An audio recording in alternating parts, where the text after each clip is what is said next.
الحمد لله الذي نحمده ونستعينه ونستغفره ونستهديه ونؤمن به ونتوكل عليه ونعوذ بالله من شرور أنفسنا ومن سيئات أعمالنا. من يهده الله فلا مضل له ومن يضلله فلا هادي له. وأشهد أن لا إله إلا الله وحده لا شريك له.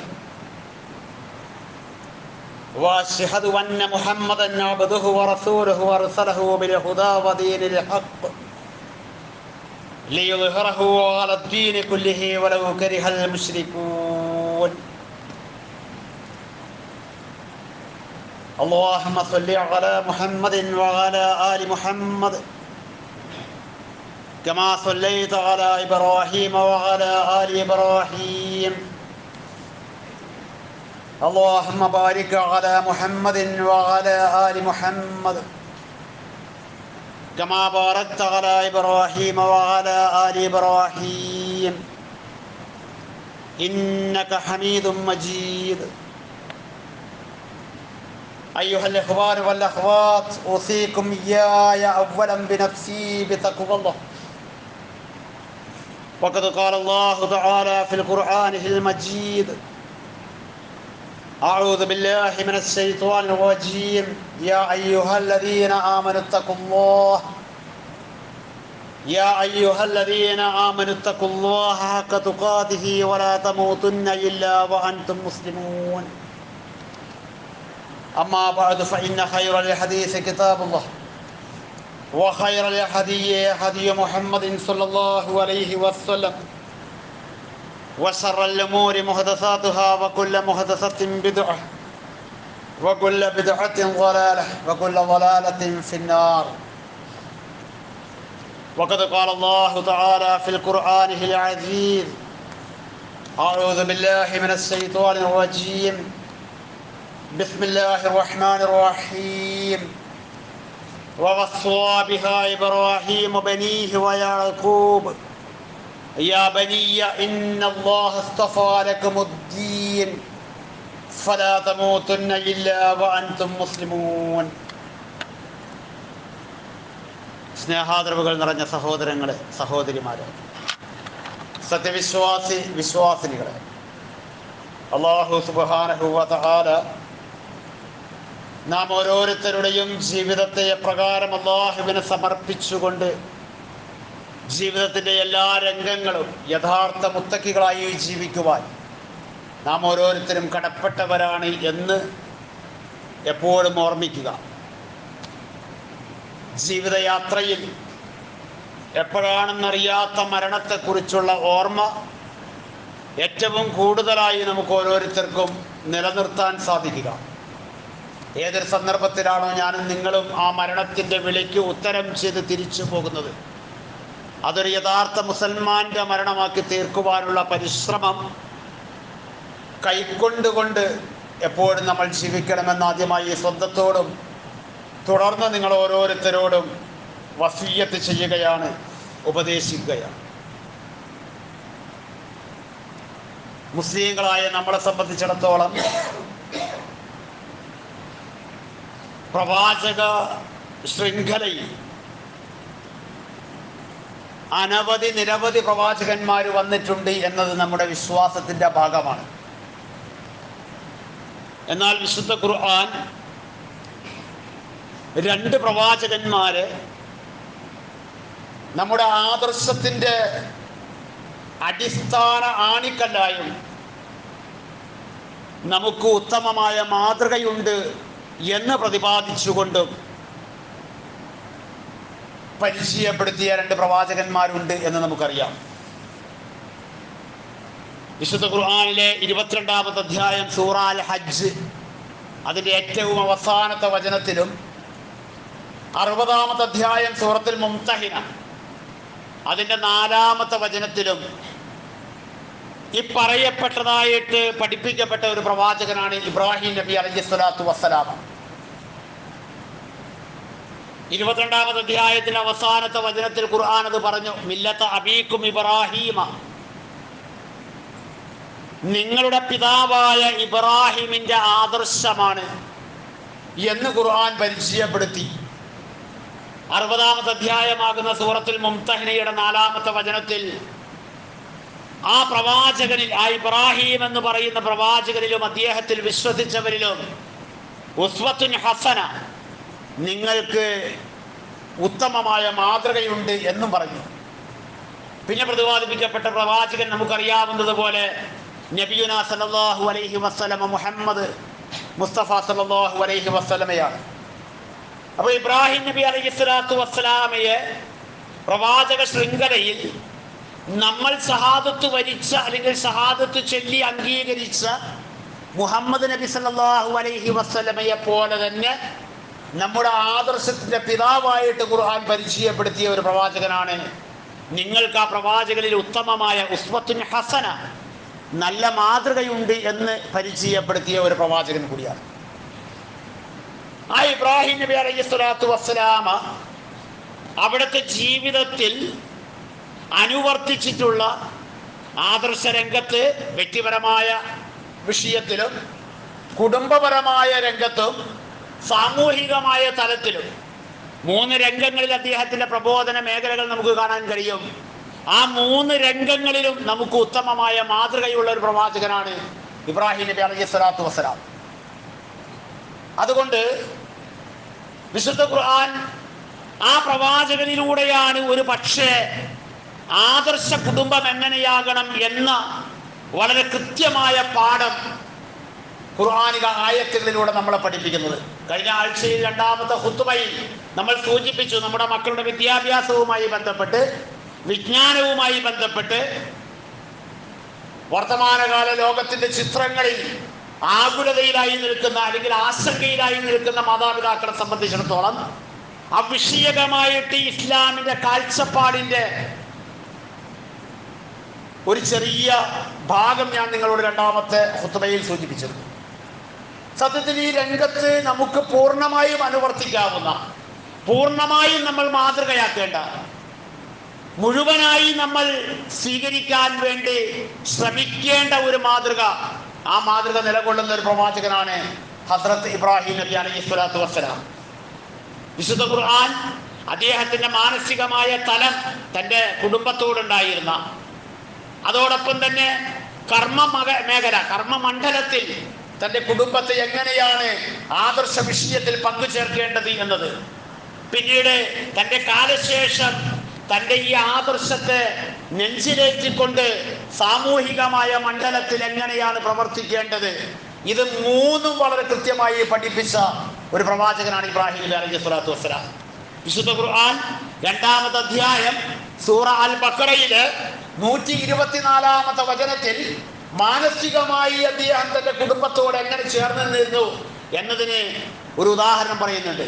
അല്ലാഹു സുബ്ഹാനഹു വ തആല ഇബ്രാഹിം നബി അലൈഹിസ്സലാത്തു വസ്സലാമയെ വിളിച്ചുകൊണ്ട് പറഞ്ഞു, വഇദ് ബത്തല ഇബ്രാഹിമ റബ്ബുഹു ബികലിമാത്ത്. തന്റെ റബ്ബ് ചില പരീക്ഷണ വാക്യങ്ങളിലൂടെ, കൃത്യമായ ചില പരീക്ഷണങ്ങളിലൂടെ അദ്ദേഹത്തെ പരീക്ഷിക്കുക തന്നെ ചെയ്തു. റബ്ബിന്റെ ചില കലിമത്തുകൾ, ചില ആജ്ഞകൾ, ചില കൽപ്പനകൾ അദ്ദേഹത്തിലേക്ക് ഇട്ടുകൊടുത്തുകൊണ്ട് അല്ലാഹു സുബ്ഹാനഹു വ തആല ഇബ്രാഹിം നബി അലൈഹിസ്സലാത്തു വസ്സലാമയെ പരീക്ഷിച്ച സന്ദർഭം എന്ന് പറഞ്ഞിട്ട് ഖുർആൻ പറയുകയാണ്, ഫാതമ്മഹുന്ന. ആ പരീക്ഷണത്തിൽ അദ്ദേഹം പൂർണ്ണമായും വിജയം കൈവരിച്ചു, A+ നേടി. അദ്ദേഹത്തിന്റെ വിജയം കൈവരിച്ചത് റബ്ബിന്റെ പരീക്ഷണത്തിൽ അദ്ദേഹം വിജയം കൈവരിച്ചു. അപ്പോൾ അല്ലാഹു തആല പറഞ്ഞു, ഖാല ഇന്നി ജാഇലുക ലിന്നാസ് ഇമാമൻ. ഖാല ഇന്നി ജാഇലുക ലിന്നാസ് ഇമാമൻ. തീർച്ചയായും അല്ലാഹു തആല അദ്ദേഹത്തോട് പറഞ്ഞു, താങ്കളെ നാം ലോകത്തിന്റെ ഇമാമായി നിശ്ചയിച്ചിരിക്കുന്നു. ലോകത്തിന്റെ ഇമാമായി താങ്കളെ നാം നിശ്ചയിച്ചിരിക്കുന്നു. അപ്പോ ലോക നേതാവായി, അതാണ് വിശുദ്ധ ഖുർആൻ സൂറത്തുൽ ഹജ്ജിന്റെ അവസാനത്തിലും പറഞ്ഞത്, മില്ലത അബീക്കും ഇബ്രാഹിമ, നിങ്ങളുടെ പൂർവിക പിതാവായ ഇബ്രാഹിമിന്റെ ആദർശം. ഇവിടെ ഖുർആൻ പറഞ്ഞത് ഇന്നി ജാഇലുക ലിന്നാസി ഇമാമൻ, തീർച്ചയായും താങ്കളെ ഞാൻ ജനങ്ങളുടെ ഇമാമായി നിശ്ചയിച്ചിരിക്കുന്നു, തീരുമാനിച്ചിരിക്കുന്നു എന്ന് പറഞ്ഞപ്പോൾ ഖാല ഇബ്രാഹിം നബി അലൈഹിസ്സലാത്തു വസ്സലാമ ഉടനെ അദ്ദേഹത്തിന്റെ മാനസികമായ കുടുംബത്തോടുള്ള തന്റെ മാനസികമായ ബന്ധത്തെ പ്രഖ്യാപിച്ചുകൊണ്ട് ചോദിക്കുകയാണ്, വമിൻ ദുരിയത്തി, എൻ്റെ സന്താനങ്ങൾക്കും. ഇതാണ് ഒരു കുടുംബനാഥന് മക്കളിൽ ഉണ്ടായിരിക്കേണ്ട മാനസികമായ തലം. ഇത് കേവലം ഇബ്രാഹിം നബിയുടെ ചരിത്രം പറയാനല്ല, എന്റെയും നിങ്ങളുടെയും പാരന്റിങ്ങിൽ, ഞാനും നിങ്ങളും പാരന്റ്സ് ആണ്, എനിക്കും നിങ്ങൾക്കും മക്കളുണ്ട്, ഞാനും നിങ്ങളുമാകുന്ന പാരന്റിങ്ങിൽ നമ്മുടെ മക്കളോട് ആദർശപരമായ വിഷയത്തിൽ നിലനിൽക്കേണ്ട ബന്ധം ഇതാണ്. അല്ലാഹു സുബ്ഹാനഹു വ തആല അത്യുന്നതമായ ഒരു പദവി ഇബ്രാഹിം നബി അലൈഹിസ്സലാത്തു വസ്സലാമിക്ക് വെച്ച് നീട്ടുന്ന സമയം, അത് പ്രഖ്യാപിച്ചുകൊണ്ട് നിന്നെ നാം തെരഞ്ഞെടുത്തിരിക്കുന്നു എന്ന് പ്രഖ്യാപിച്ചിരിക്കുന്ന സമയത്ത് ഉടനെ അദ്ദേഹം അത് എൻ്റെ മക്കളിലേക്കും എന്ന് പറയുന്ന ഒരു വൈകാരികമായ, പാപ്പയും മക്കളും തമ്മിലുണ്ടാകേണ്ട വികാരപരമായ, ഒരിക്കലും വേർപെടുത്താനാകാത്ത ഒരു ബന്ധത്തെ ഉടനടി അദ്ദേഹം ചോദിക്കുകയാണ്. പ്രിയപ്പെട്ടവരെ, എൻ്റെയും നിങ്ങളുടെയും മക്കളുമായിട്ട് എനിക്കും നിങ്ങൾക്കും ഉണ്ടാകേണ്ട ആദർശ പൊരുത്തം അവിടെയാണ്. അള്ളാഹുവിൻ്റെ അപാരമായ അനുഗ്രഹങ്ങൾക്ക്, അപാരമായ കാരുണ്യത്തിന്, അപാരമായ അള്ളാഹുവിൻ്റെ ഇടപെടലുകൾക്ക് നമ്മൾ മാത്രം വിധേയമാവുക. നമ്മുടെ മക്കൾ എങ്ങനെയെങ്കിലും ആയിക്കൊള്ളട്ടെ എന്ന ഒരു ചിന്തയിലായിരിക്കരുത് ഒരിക്കലും ഒരു വിശ്വാസിയായ ആണോ പെണ്ണോ ആകുന്ന മാതാപിതാക്കൾ. പക്ഷെ സത്യത്തിൽ ഇന്ന് എന്താണ് സംഭവിച്ചുകൊണ്ടിരിക്കുന്നത്? ഞാൻ ആരെയും കുറ്റപ്പെടുത്തല്ല, നമ്മൾ വെറുതെ, ഞാൻ എൻ്റെ കുടുംബത്തിലേക്ക്, എൻ്റെ വീടിൻ്റെ ഉള്ളറകളിലേക്ക് ഒന്ന് ചിന്തിച്ചിട്ട് നമ്മൾ ആലോചിക്കുക. പലപ്പോഴും പിതാക്കന്മാരാകുന്ന നമ്മൾ എഴുന്നേറ്റ് പള്ളിയിലേക്ക് പോകും സുബഹിക്ക്, അല്ലേ? നമ്മുടെ മക്കൾ അവരുടെ ബെഡ്റൂമിൽ ഉറങ്ങുകയാണ്.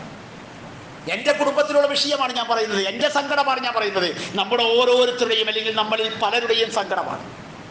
നമുക്ക് മാതാവും പിതാവും എന്നുള്ള നിലയിൽ, അവരുടെ ഗാർഡിയൻ അല്ലെങ്കിൽ അവരുടെ പാരൻസ് എന്നുള്ള നിലയിൽ പലപ്പോഴും നമുക്ക് ആ പാരന്റിങ്ങിൽ ആ ഒരു മാനസികമായ ബന്ധം, ഇബ്രാഹിം നബി അലൈഹിസ്സലാത്തു വസ്സലാമ കോർത്തിണക്കിയ ആ ഒരു ബന്ധത്തെ നമ്മുടെ ഹൃദയ തലങ്ങളിലേക്ക്, നമ്മുടെ ഹൃദയാന്തരങ്ങളിലേക്ക് ഇറക്കി കൊണ്ടുവരാൻ കഴിയുന്നില്ല.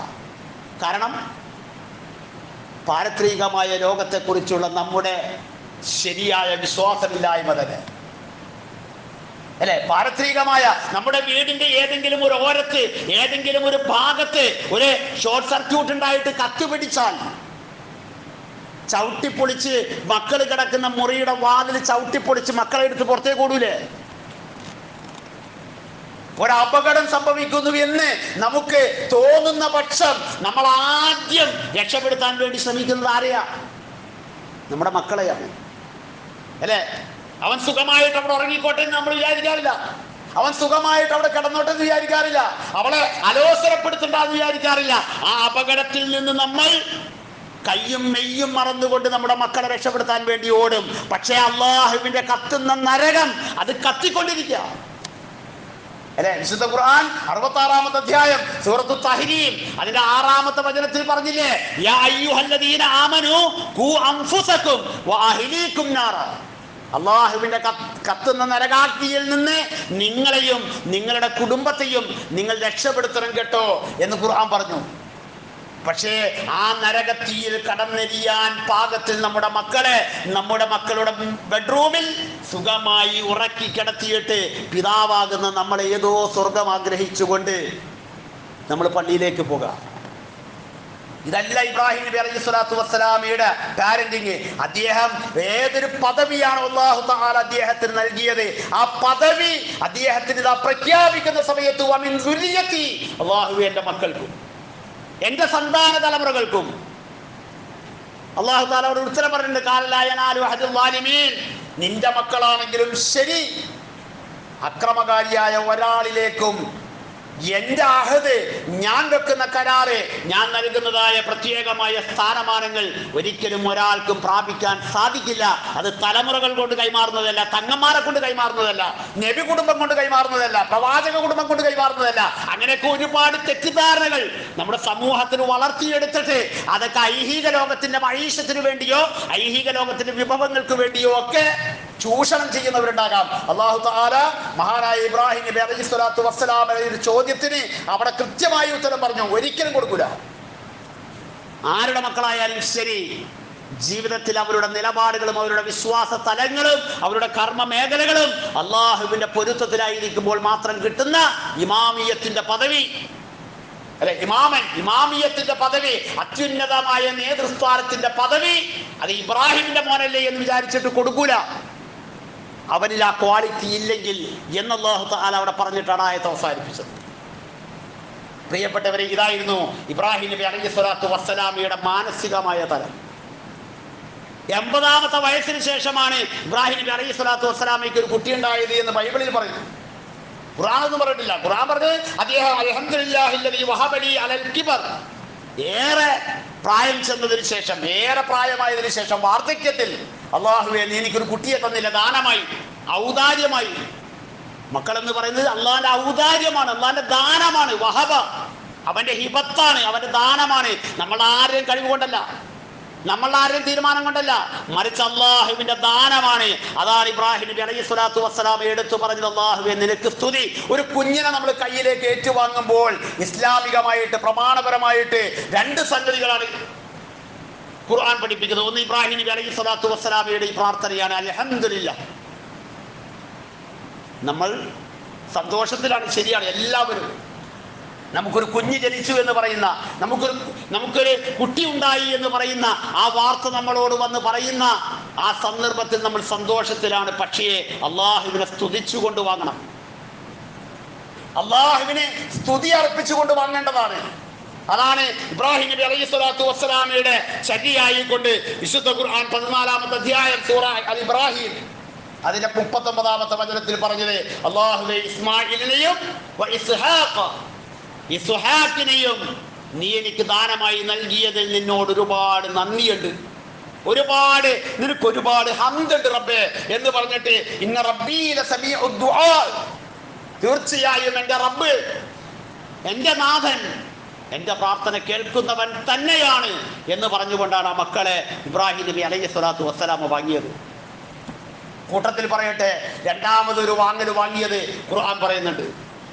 ഒരു കുട്ടി ഉണ്ടാകുന്ന സമയത്ത്, ഒരു കുഞ്ഞുണ്ടാകുന്ന സമയത്ത് നമ്മുടെ കൈകളിലേക്ക് തരുമ്പോൾ അള്ളാഹ്ക്ക് നന്ദി പറഞ്ഞു വാങ്ങാൻ കഴിയുക. നമ്മളിൽ പലർക്കും ഒരു പക്ഷേ അത്ര ബോധം ഉണ്ടായിക്കൊള്ളുന്നില്ല, അത്ര ഓർമ്മ ഉണ്ടായിക്കൊള്ളുന്നില്ല, അത്തരത്തിലുള്ളതായ ഒരു അറിവുണ്ടായിക്കൊള്ളുന്നില്ല. പക്ഷെ ഇനിയെങ്കിലും പഠിച്ചു വെക്കുക. മക്കളെ വാങ്ങാൻ കിട്ടിയില്ലെങ്കിലും പേരക്കുട്ടികളെ വാങ്ങുമ്പോഴെങ്കിലും ഒരു ഹംദ് പറഞ്ഞുകൊണ്ട് വാങ്ങാം. രണ്ടാമത് മഹദി, ഇമ്രാനിന്റെ ഭാര്യ ഹന്ന എന്ന് പറയുന്ന ഇമ്രാനിന്റെ ഭാര്യ മറിയം റളിയല്ലാഹു അൻഹയെ വാങ്ങിയതിനെ കുറിച്ച് ഖുർആൻ പറയുന്നുണ്ട്, വഇന്നി സമ്മൈതുഹാ മറിയം, ഞാൻ ഈ കുഞ്ഞിന് മറിയം എന്ന് പേര് വെക്കുന്നു. അല്ലാഹ് മറിയം ബീവിയെ, മറിയമിന്റെ മാതാവ് വാങ്ങിയതിനെ കുറിച്ച് ഖുർആൻ പറയാണ്, ഞാൻ മറിയം എന്ന് ഈ കുഞ്ഞിന് പേര് വെക്കുന്നു. എന്നിട്ട് അവര് പറഞ്ഞതാണ്, വഇന്നി ഉഈദുഹാ ബിക വദുരിയതഹാ മിനശ് ശൈത്വാനിർ റജീം, ശപിക്കപ്പെട്ട പിശാചിൽ നിന്ന് ഈ കുഞ്ഞിനെയും ഈ കുഞ്ഞിൽ നിന്നുണ്ടാകുന്ന തലമുറയെയും നീ കാത്തുകൊള്ളണമേ എന്ന് ശരണം തേടിയിട്ടാണ് മറിയം റളിയല്ലാഹു അൻഹയെ ഇമ്രാനിന്റെ ഭാര്യ ഏറ്റെടുത്തത് എന്ന് ഖുർആൻ പറയും. ഒരു കുഞ്ഞിന്റെ ജന്മം തുടങ്ങി ആ കുഞ്ഞിനോടൊപ്പം സഞ്ചരിക്കുന്ന ഹൃദയ താളമാണ്, പ്രാർത്ഥനാ നിർഭരമായ മനസ്സാണ് ഓരോ രക്ഷകർത്താക്കൾക്കും ഉണ്ടാകേണ്ടത്. അള്ളാഹുവിന് സ്തുതി പറഞ്ഞു വാങ്ങി മഹാവഞ്ചകനായ, മഹാചതിയനായ, ശാപവിധേയനായ പിശാചിൽ നിന്ന് അഭയം തേടി ആ സന്താനത്തിന്റെയും ആ സന്താന തലമുറകളെയും വിഷയത്തിൽ അഭയം തേടി അങ്ങനെ വാങ്ങേണ്ടതാണ് മക്കൾ എന്ന് പറയുന്നത്.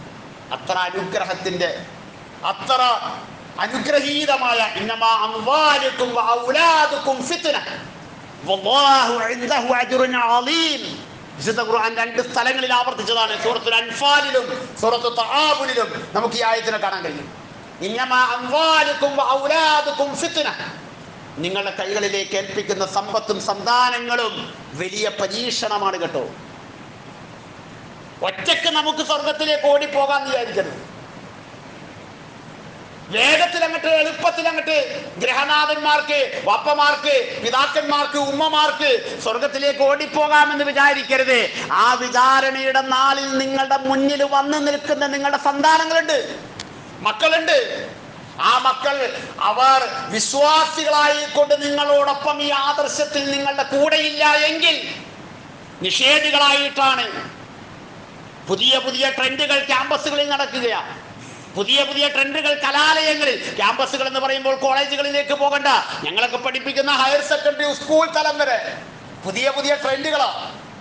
കുട്ടികളുടെ മനസ്സിൽ വരുന്ന നിഷേധങ്ങളുടെയും കുഫ്രിയത്തുകളുടെയും അഥവാ സത്യനിഷേധങ്ങളുടെയും അവിശ്വാസങ്ങളുടെയും ഒക്കെ പുതിയ പുതിയ മേഖലകളും പുതിയ പുതിയ മേച്ചിൽപ്പുറങ്ങളും തേടിപ്പോകുന്ന ഒരു വിഭാഗത്തിന്റെ ഒപ്പമാണ് എന്റെയും നിങ്ങളുടെയും മക്കളുള്ളത് എങ്കിൽ ഖുർആൻ പറയുന്ന വഖാലല്ലദീന കഫറു, ആ നിഷേധികളായ മക്കൾ പറയുന്ന ഒരു രംഗം കേട്ടോ, അതാണ് പ്രശ്നം.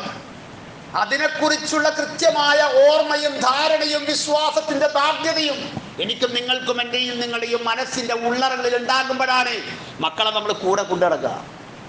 കൂടെ കൊണ്ടു നടന്നു ആര്?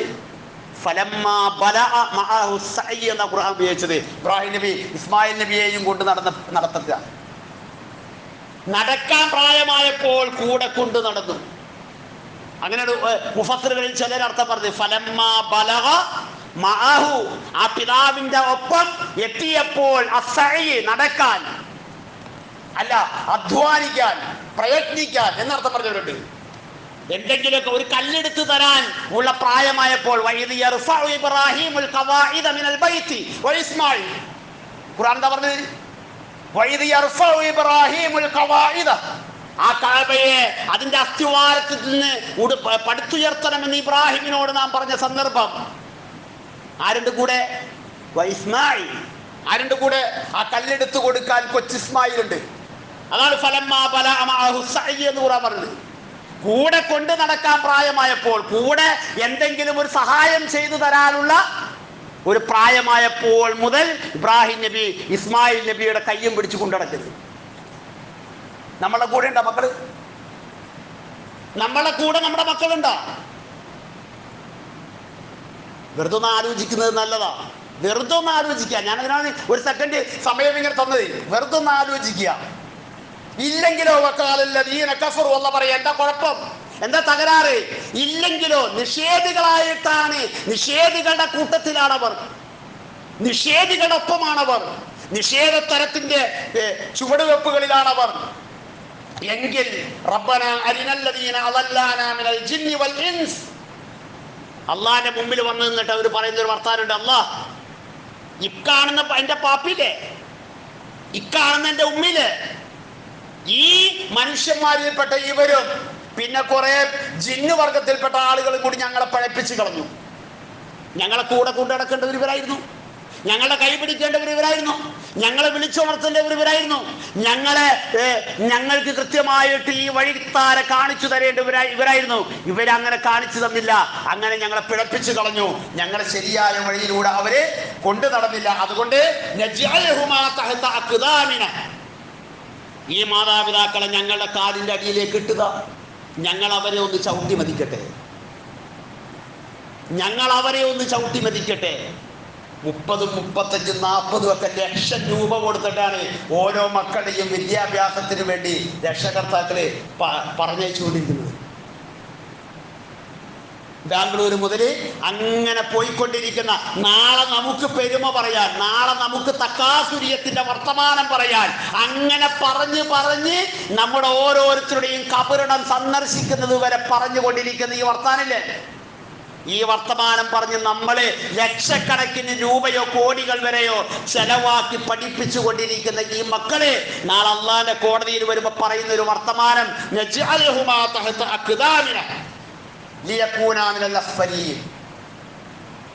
വിശുദ്ധ ഖുർആൻ 41-ാമത്തെ അധ്യായം സൂറത്തുൽ ഫുസ്സിലത്ത് അതിന്റെ 29-ാമത്തെ വചനത്തിൽ പറയണേ, ഞങ്ങൾ അവരെ ഒന്ന് ഞങ്ങളുടെ കാലിന്റെ അടിയിലിട്ടിട്ട് ഞെരിച്ച് അമർക്കട്ടെ, അല്ലെങ്കിൽ ഞങ്ങൾ അവരൊന്ന് ചവിട്ടി താഴ്ത്തട്ടെ എന്ന് പറയുന്ന മക്കളായി കൊണ്ടുവരുന്ന ഒരു മക്കളുടെ ചിത്രം വിശുദ്ധ ഖുർആൻ നമ്മളോട് പറയുന്നു. എവിടെ ഉണ്ടാകും നമ്മുടെ മക്കളെന്നൊന്ന് ആലോചിക്കുന്നത് നല്ലതാണ്. എങ്ങനെയാകും നമ്മുടെ മക്കളെന്ന് ആലോചിക്കുന്നത് നല്ലതാണ്.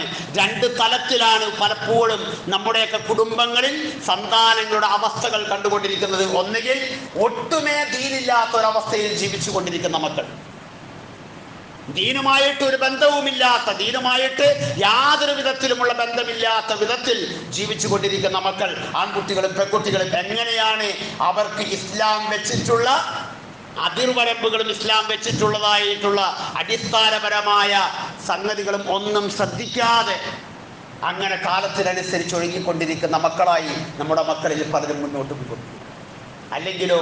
അല്ലെങ്കിൽ അതിതീവ്രമായിട്ടുള്ള വേഷവും ഭൂഷവും അതുപോലെയുള്ളതായ സംഗതികളുമൊക്കെ അതിതീവ്രമായ ഒരു കാടത്തമാണ് ഇസ്ലാം എന്ന് ഈ സമൂഹത്തിന് തോന്നിപ്പിക്കുവാനുള്ള ഒരു അവസ്ഥാവിശേഷത്തിലേക്കുള്ള കൂടുകയറ്റമാണ്, അല്ലെങ്കിൽ കാടുകയറ്റമാണ് പലപ്പോഴും നമ്മുടെ നാടുകളിൽ ബഹുഭൂരിപക്ഷവും നടന്നുകൊണ്ടിരിക്കുന്നത്. ഇതിന്റെ രണ്ടിന്റെയും മധ്യത്തിലാണ് ഈ ഉമ്മത്ത്. വകദാലിക ജഅൽനാകും ഉമ്മത്തൻ വസത്ത.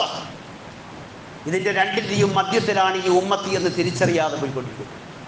അതുകൊണ്ട് മക്കളെ വളരെ കൃത്യമായി, വളരെ നല്ല പാരന്റിങ്ങോടുകൂടി, നല്ല ഒരു രക്ഷകർത്തൃത്വ ഉത്തരവാദിത്വത്തോടുകൂടി മഹാനായ ഇബ്രാഹിം നബി അലൈഹി സ്വലാത്തു വസ്സലാമ അവിടുത്തെ ജീവിതത്തിൽ അവിടുന്ന് കൈപിടിച്ചു കൊണ്ടുപോയതുപോലെ വെറുതെ കൈപിടിച്ചു കൊണ്ടുപോകാൻ മാത്രം കഴിയില്ലട്ടോ. നമ്മുടെ ആരുടെയും കഴിവുകൊണ്ട് നമ്മുടെ മക്കളെ നമുക്ക് തിരിച്ചു പിടിക്കാനും കഴിയുമെന്ന വ്യാമോഹവും ഇക്കാലത്ത് പ്രത്യേകിച്ച് നമുക്കുണ്ടാകേണ്ടതില്ല. പ്രാർത്ഥനാ നിർഭരമായ ഒരു മനസ്സോടെ ഇബ്രാഹിം നബിയുടെ പ്രാർത്ഥനകളെ വിശുദ്ധ ഖുർആനിൽ ആവർത്തിച്ച് ഖുർആൻ പറയുന്നുണ്ട്. വഇദ് ഖാല ഇബ്രാഹീമു റബ്ബി ജ്അൽ ഹാദാ ബലദൻ ആമിന വജ്നുബ്നി വബനിയ അൻ നഅ്ബുദൽ അസ്നാം. അദ്ദേഹത്തിന്റെ പ്രാർത്ഥനയാണ് ഖുർആൻ പറയുന്നത്. വിശുദ്ധ ഖുർആനിലെ 14-ാമത്തെ അധ്യായത്തിന്റെ 35-ാമത്തെ വചനത്തിൽ അദ്ദേഹം പറയണം, അല്ലാഹുവേ, ഈ നാട് നിർഭയത്വത്തിന്റെ നാടായി എൻ്റെ മക്കൾക്ക് സമാധാനത്തോടെ, സമാശ്വാസത്തോടെ, വളരെ സ്വസ്ഥതയോടുകൂടി നിന്റെ ദീനനുസരിച്ച് ജീവിക്കാവുന്ന ഒരു നാടായി ഈ നാടിനെ നീ നിലനിർത്തി കൊടുക്കണമേ എന്ന് പ്രാർത്ഥിക്കുകയും വജുനുബിനി വബനിയ അൻ നഅ്ബുദൽ അസ്നാം, അടിസ്ഥാനപരമായി നിനക്ക് മാത്രം എടുക്കേണ്ട ഇബാദത്തിൽ വേറെ ഒരു സ്വനമുകളെയും, വേറെ ഒരു വിഗ്രഹങ്ങളെയും നിങ്ങൾ ആലോചിച്ചു. ആരാ പ്രാർത്ഥിക്കുന്നത്? വിഗ്രഹങ്ങളെ കൊത്തി നുറുക്കിയ ഇബ്രാഹിം നബി അലൈഹി സ്വലാത്തു വസ്സലാം. ആ ഇബ്രാഹിം നബിയുടെ സന്താന പരമ്പര അത് അങ്ങനെ തന്നെ പ്രവാചക പരമ്പരയായി നിലകൊണ്ട ആ ഇബ്രാഹിം നബി അലൈഹി സ്വലാത്തു വസ്സലാം പ്രാർത്ഥിച്ച പ്രാർത്ഥനയാണ്, അല്ലാഹുവേ, എന്നെയും എന്റെ സന്താന തലമുറകളെയും എന്നും നീ അകറ്റി നിർത്തേണമേ. അൻ നഅ്ബുദൽ അസ്നാം, വിഗ്രഹങ്ങൾ ആരാധിക്കുന്നതിനെ തൊട്ട്. വിഗ്രഹം എന്ന് പറഞ്ഞാൽ അള്ളാഹുവിനെ അംഗീകരിക്കുന്നതിന് തടസ്സമായി നിൽക്കുന്ന മുഴുവൻ വസ്തുക്കളും. അങ്ങനെയാണ് മഹാനായ ഇമാം റഷീദ് റിള അദ്ദേഹത്തിന്റെ തഫ്സീറുൽ മനാറിൽ അതിന് കൊടുത്ത അർത്ഥം. അത് സമ്പത്താകാം, അത് വിജ്ഞാനമാകാം, അത് യാത്രകളാകാം, അത് എന്താ പറയുക, ജോലിയാകാം. അല്ലെ, ചിലർക്ക് ജോലിയോട് മാത്രമുള്ള കമ്മിറ്റ്മെന്റ്, നമസ്കരിക്കാൻ പോലും നേരമില്ലാത്ത. ചിലർക്ക് വിജ്ഞാനം, ഇങ്ങനെ ഡോക്ടറേറ്റുകൾ എടുത്തുകൊണ്ടിരിക്കുക എന്ന് പറയുന്ന ഹോബി. ചിലർക്ക് ബാക്കിയുള്ള ഭൗതികമായി എന്തുമാകാം. അസ്നാമാണതെല്ലാം. അള്ളാഹുവിനെ അംഗീകരിക്കാതെ, അള്ളാഹുവിന്റെ ദീനിനെ അംഗീകരിക്കാത്ത വിധത്തിലുള്ള എന്തും നമ്മുടെ ജീവിതത്തിലേക്ക് പ്രധാനമായി കടന്നു വരുന്നുവോ അത് നീ വിഗ്രഹവൽക്കരിച്ചിരിക്കുന്നു. ആ വിഗ്രഹവൽക്കരണമാകുന്ന എല്ലാറ്റിൽ നിന്നും എന്നെയും എൻ്റെ സന്താനങ്ങളെയും നീ അകറ്റേണമേ എന്ന ഇബ്രാഹിം നബി അലൈഹി സ്വലാത്തു വസ്സലാമയുടെ പ്രാർത്ഥന. ഇനിയോ യൗമ തതകല്ലബു വജൂഹും ഫിന്നാർ, നരകത്തിൽ ഇങ്ങനെ ഇളകി മറിയുന്ന ഒരു ദിവസമുണ്ട്.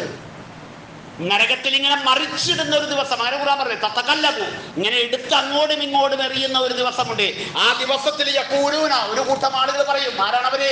യാ ലൈതനാ അതഅനല്ലാഹ വഅതഅന റസൂല, അല്ലാഹുവിനെയും അവന്റെ റസൂലിനെയും അനുസരിച്ചിരുന്നുവെങ്കിൽ എത്ര നന്നായിരുന്നു. പറഞ്ഞു കൊടുക്കേണ്ട സമയത്ത് മാതാപിതാക്കൾ പറഞ്ഞു കൊടുത്തിട്ടില്ല. കൊണ്ടു നടക്കേണ്ട സമയത്ത് ആ മാർഗത്തിലേക്ക് കൊണ്ടുവരുന്നിട്ടില്ല. കൈപിടിക്കേണ്ട സമയത്ത് ആ മക്കളുടെ കൈപിടിച്ചിട്ടില്ല. നൽകേണ്ട സമയത്ത് നൽകിയിട്ടില്ല. പഠിപ്പിക്കേണ്ട സമയത്ത് പഠിപ്പിച്ചിട്ടില്ല. ഇസ്ലാമാകുന്ന ഈ അള്ളാഹുവിന്റെ ദീനിനെ അവർ ആ രൂപത്തിൽ അങ്ങനെ കൊടുത്തിട്ടില്ല.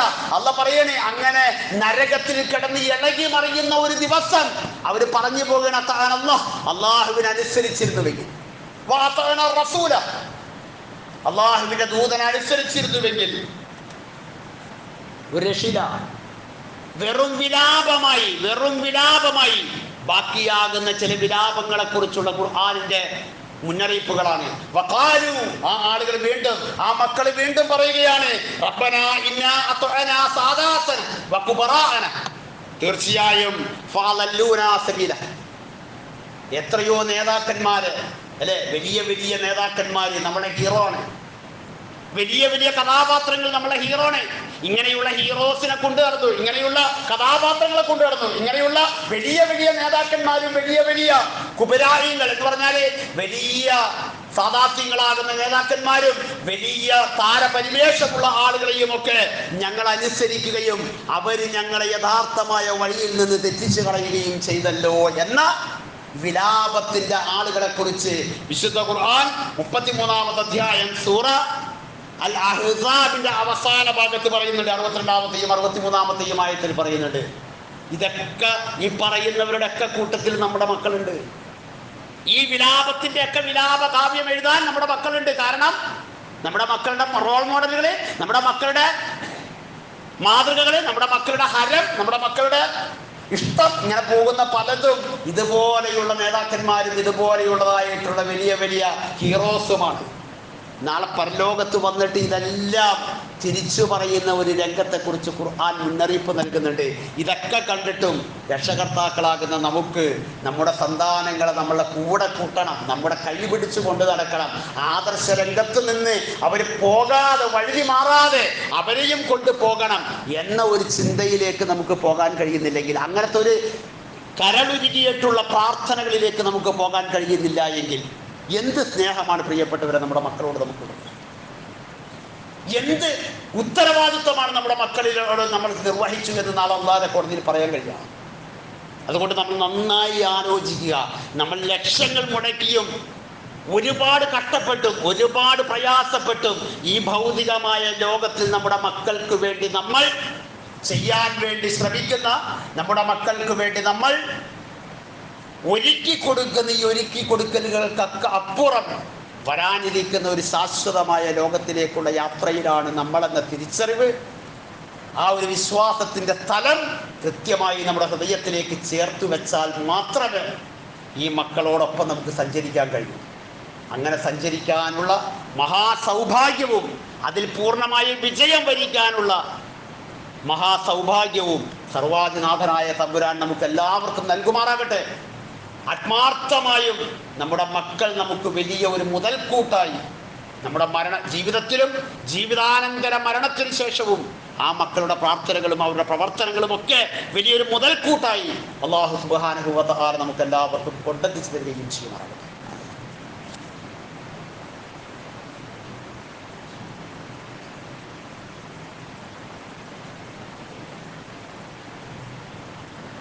അൽഹംദുലില്ലാഹ് الذي أنعم علينا بالإيمان وهدانا إلى دين الإسلام. اللهم صل وسلم على نبينا محمد وعلى آله وصحبه وسلم وسلام على المرسلين والحمد لله رب العالمين.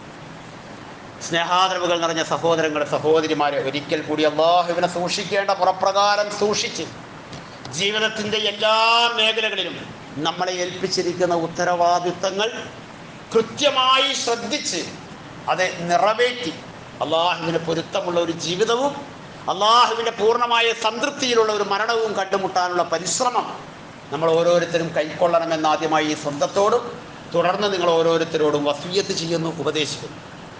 ഞാൻ ഓതി വെച്ച ആയത്ത് വിശുദ്ധ ഖുർആനിലെ സൂറത്തുൽ ബഖറയിലെ 132-ാമത്തെ വചനമാണ്. ഇബ്രാഹിം നബി അലൈഹിസ്സലാത്തു വസ്സലാമയും അവിടുത്തെ സന്താന തലമുറകളിൽ ഏറ്റവും പ്രമുഖനായ നബിവര്യൻ യഅ്കൂബ് നബി അലൈഹിസ്സലാത്തു വസ്സലാമയും മരണസമയത്ത് മക്കളോട് പറഞ്ഞ വസിയ്യത്തിനെ കുറിച്ച് ഖുർആൻ പറയുന്നു. വവസ്വാ ബിഹാ ഇബ്രാഹീമു ബനീഹി വയഅ്കൂബ്. ഇബ്രാഹിം നബി അലൈഹിസ്സലാത്തു വസ്സലാമയും വയഅ്കൂബ് അദ്ദേഹത്തിന്റെ സന്താന തലമുറയിലെ ഇസ്രയേൽ എന്ന് പറയുന്ന മഹാനായ പ്രവാചകൻ യഅ്കൂബ് നബി അലൈഹിസ്സലാത്തു വസ്സലാമയും മരണസമയത്ത് നൽകിയ ഉപദേശം എന്തായിരുന്നു? ഖുർആൻ പറയുന്നത് എന്തായിരുന്നു ആ ഉപദേശം? യാ ബനിയ എൻ്റെ മക്കളെ, എൻ്റെ കുഞ്ഞുമക്കളെ എന്ന് വിളിച്ചിട്ട് രണ്ടുപേരും തങ്ങളുടെ മക്കൾക്ക് നൽകിയ ഉപദേശം എന്തായിരുന്നു? ഇന്നല്ലാഹ അസ്തഫാ ലക്കുമുദ്ദീൻ ഫലാ തമൂതുന്ന ഇല്ലാ വഅൻതും മുസ്ലിമൂൻ. നിശ്ചയമായും അല്ലാഹു നിങ്ങൾക്ക് സവിശേഷമായ ഒരു ദീൻ, ഇസ്തഫ എന്ന് പറയുന്നതാണ് സവിശേഷമായ, എല്ലാവിധ വിശേഷവുമുള്ള, എല്ലാവിധ സവിശേഷതകളുമുള്ള ഒരു ദീൻ അല്ലാഹു തആല നിങ്ങൾക്ക് തെരഞ്ഞെടുത്ത് തന്നിരിക്കുന്നു. ഫലാ തമൂതുന്ന ഇല്ലാ വഅൻതും മുസ്ലിമൂൻ. അതുകൊണ്ട് എപ്പോൾ നിങ്ങൾ മരണപ്പെടുകയാണെങ്കിലും മുസ്ലിങ്ങളായിട്ടല്ലാതെ, ആ അല്ലാഹുവിന് കീഴടങ്ങിയവരായിട്ടല്ലാതെ, അവന് വഴിപ്പെട്ടവരായിട്ടല്ലാതെ, അവന് പൂർണ്ണമായും സമർപ്പിച്ചവരായിട്ടല്ലാതെ നിങ്ങൾ ഒരിക്കലും മരണപ്പെട്ടു പോകരുത് എന്നാണ് ഈ രണ്ട് പ്രവാചകന്മാരും വസിയത്ത് നൽകിയത് എന്ന് വിശുദ്ധ ഖുർആൻ നമ്മളോട് പറയുന്നു. ദീൻ ഇബ്രാഹിം നബിയുടെയും യാക്കൂബ് നബിയുടെയും കാലത്തോടു കൂടി അവസാനിച്ചിട്ടില്ല. അല്ലാഹു തആല ദീനിനെ എനിക്കും നിങ്ങൾക്കും ഇതുപോലെ നൽകിയിട്ടുണ്ട്. ഈ ദീനിനെ ഇതുപോലെ നിലനിർത്തണമെന്ന് നമ്മുടെ മക്കളോട് വസിയത്ത് ചെയ്തിട്ട് നമുക്ക് ജീവിക്കാനും അങ്ങനെ മരണപ്പെട്ടു പോകാനും സാധിക്കുമോ? അങ്ങനെ ഒരു ദീനിയായ ബന്ധം ഞാനും നിങ്ങളും ആഗ്രഹിക്കുന്നുണ്ടോ? എനിക്കും നിങ്ങൾക്കും ജീവിതത്തിൽ നിലനിർത്താൻ സാധിക്കുന്നുണ്ടോ? ഞാനും നിങ്ങളും അതിനെക്കുറിച്ച് സഗൗരവം ചിന്തിക്കുന്നവരും ആലോചിക്കുന്നവരും ആ രൂപത്തിൽ ആ ദീനിനെ ഞാനും നിങ്ങളും സ്വീകരിക്കുന്നവരാണ്, നമ്മുടെ ഉമ്മത്ത് സ്വീകരിക്കുന്നവരാണ്. വെറുതെ ഒന്ന് ആലോചിച്ച് നോക്കുക. അങ്ങനെ ആലോചിക്കണമല്ലോ. മഹാനായ ഇബ്രാഹിം നബി അങ്ങനെ ഇന്നല്ലാഹ അസ്തഫാ ലക്കുമുദ്ദീൻ എന്ന് മക്കളോട് പറഞ്ഞതുപോലെ എനിക്ക് നിങ്ങൾക്ക് പറയാനുള്ള ബാധ്യത ഉണ്ടല്ലോ. എനിക്ക് നിങ്ങൾക്ക് പറയാൻ കഴിയുമോ? എനിക്ക് നിങ്ങൾക്കും അങ്ങനെ ഒരു ദീൻ നമ്മുടെ ജീവിതത്തിൽ സ്വാധീനം ചെലുത്തിയിട്ടുണ്ടോ? നന്നായി ആലോചിക്കുന്നത് നല്ലതാണ്. എന്തായാലും ശരി, ഫലാ തമൂതുന്ന ഇല്ലാ വഅൻതും മുസ്ലിമൂൻ. മരണം എപ്പോഴാണെന്ന് അറിയില്ല. അതുകൊണ്ട് എപ്പോഴും അല്ലാഹുവിന് സമർപ്പിതമായ, അത് തൊഴിലിടത്തിലായാലും വിദ്യാഭ്യാസത്തിലായാലും കലാലയത്തിലായാലും അതല്ല യാത്രയിലായാലും എവിടെയായാലും ശരി, ആ ദീനിനെ നമ്മൾ കൊണ്ടു നടക്കുക. കാരണം മരണത്തോടൊപ്പമാണ് നമ്മൾ സഞ്ചരിക്കുന്നത്. അതുകൊണ്ട് മരണം എപ്പോഴാണെന്ന് അറിയില്ല. അതുകൊണ്ട് മുസ്ലിമായിട്ട് മരിക്കണമെങ്കിൽ മുസ്ലിമായിട്ട് മാത്രമേ ജീവിക്കാൻ പാടുള്ളൂ. എങ്കിൽ മാത്രമേ മുസ്ലിമായിട്ട് മരിക്കാൻ സാധിച്ചു കൊള്ളണമെന്നുള്ളൂ. അല്ലെങ്കിൽ അവസാനത്തെ ശ്വാസം മുസ്ലിമല്ലാത്ത ഒരവസ്ഥയിൽ, ഇസ്ലാമികമല്ലാത്ത ഒരു മരണത്തോടുകൂടി അള്ളാഹുവിൻ്റെ അരികിലേക്ക് തിരിച്ചു പോകേണ്ട ഗതികേട് ഉണ്ടാകും. അതുകൊണ്ട് എപ്പോഴും നമ്മൾ മുസ്ലിങ്ങളായിട്ട് മാത്രമേ ജീവിക്കാൻ പാടുള്ളൂ എന്നാണ് ഈ ആയത്തിൻ്റെ തഫ്സീറിലെ എല്ലാ മുഫസ്സിറുകളും രേഖപ്പെടുത്തിയത്. നമ്മൾ ആലോചിക്കുക, നമ്മുടെ മക്കളോട് നമുക്ക് അങ്ങനെ ഒരു വസിയത്ത് പറയാൻ കഴിയുമോ? അങ്ങനത്തെ ഒരു വസിയത്ത് പറഞ്ഞാൽ മക്കള് അത് എത്രത്തോളം ഗൗരവത്തോടു കൂടി സ്വീകരിക്കും? അങ്ങനെ സ്വീകരിക്കാവുന്ന ഒരു മാനസികമായ തലത്തിലും കർമ്മ മേഖലയിലും നമ്മുടെ മക്കളുണ്ടോ നമ്മളോടൊപ്പം? ഇതൊക്കെ നന്നായി ആലോചിക്കേണ്ടത്, ചിന്തിക്കേണ്ടതാണ്. കൂടുതൽ നിങ്ങൾ പഠിക്കുക. അല്ലാഹു സുബ്ഹാനഹു വ തആല നമ്മളെ അനുഗ്രഹിക്കുമാറാകട്ടെ. ശരിയാവണ്ണം കാര്യങ്ങൾ മനസ്സിലാക്കാനും അതിലേറ്റവും നല്ല രൂപത്തിൽ അല്ലാഹുവിൻ്റെ പൊരുത്തം മാത്രം ആഗ്രഹിച്ചുകൊണ്ട് നിഷ്കളങ്കമായി അത് പ്രായോഗിക തലത്തിൽ വരുത്തുവാനുമുള്ള തൗഫീഖ് അല്ലാഹു തആല നമുക്ക് ഇരു കൂട്ടർക്കും പ്രദാനം ചെയ്യുമാറാകട്ടെ. നമ്മുടെ പ്രിയപ്പെട്ട മാതാപിതാക്കൾ അല്ലാഹു തആല പ്രത്യേകമായി അനുഗ്രഹിക്കുമാറാകട്ടെ. നമ്മുടെ പൊന്നോമന മക്കളാകുന്ന തലമുറകളെയും വരുന്ന നമ്മുടെ സന്താന തലമുറകളെയും അല്ലാഹു തആല ഈ ദീനിലേക്ക് ചേർത്ത് നിർത്തി അനുഗ്രഹിക്കുമാറാകട്ടെ. അതുപോലെ തന്നെ നമ്മളിൽ നിന്ന് മരണപ്പെട്ടു പോയ നമുക്ക് വേണ്ടപ്പെട്ട ഓരോരുത്തർക്കും അല്ലാഹു തആല മർഹമത്ത് പ്രദാനം ചെയ്യുമാറാകട്ടെ. നമ്മളിൽ പ്രയാസങ്ങൾ അനുഭവിക്കുന്നവർ, എല്ലാവിധ പ്രയാസങ്ങളും അനുഭവിക്കുന്നവർ, എല്ലാവർക്കും എല്ലാറ്റിൽ നിന്നുമുള്ള ഒരു മഖ്റജ്, അതിൽ നിന്ന് പുറത്തേക്ക് കടക്കാനുള്ള ഒരു എക്സിറ്റ് അല്ലാഹു സുബ്ഹാനഹു വ തആല പ്രദാനം ചെയ്യുമാറാകട്ടെ. നമ്മുടെ ജീവിതവും നമ്മുടെ മരണവും അല്ലാഹുവിൻ്റെ പൊരുത്തത്തിലാക്കി തീർക്കാനുള്ള എല്ലാവിധ തൗഫീഖും അല്ലാഹു തആല നമുക്ക് നിലനിർത്തി തരുമാറാകട്ടെ. അല്ലാഹുവിൻ്റെ പൊരുത്തമില്ലാത്ത ഒരു മരണമോ അല്ലാഹുവിൻ്റെ പൊരുത്തത്തോടു കൂടിയല്ലാത്തതായ ഒരു ജീവിതമോ ഒരിക്കലും ഉണ്ടാകാൻ ഇടവരാത്ത വിധം അല്ലാഹു തആല നമ്മളെ എല്ലാവിധ പാപങ്ങളിൽ നിന്നും സംരക്ഷിക്കുമാറാകട്ടെ. اللهم إنا نتوكل على كل حالنا وعلى كل أمورنا لا حول ولا قوة إلا بالله عليك توكلنا وإليك ننيب. اللهم اغفر للمؤمنين والمؤمنات والمسلمين والمسلمات والأحياء منهم والأموات إنك مجيب دعوات يا قاضي الحاجات. اللهم اجرنا من النار، اللهم اجرنا من النار، اللهم اجرنا من النار. اللهم أعز الإسلام والمسلمين وأذل الشرك والمشركين. نجنا مما نخاف ونحذر ورب ارحمهما كما ربيانا صغارا. ربنا هب لنا من ازواجنا وذرياتنا قرة اعين واجعلنا للمتقين اماما. امين امين امين برحمتك وبفضلك يا ارحم الراحمين. وصلى الله وسلم على نبينا محمد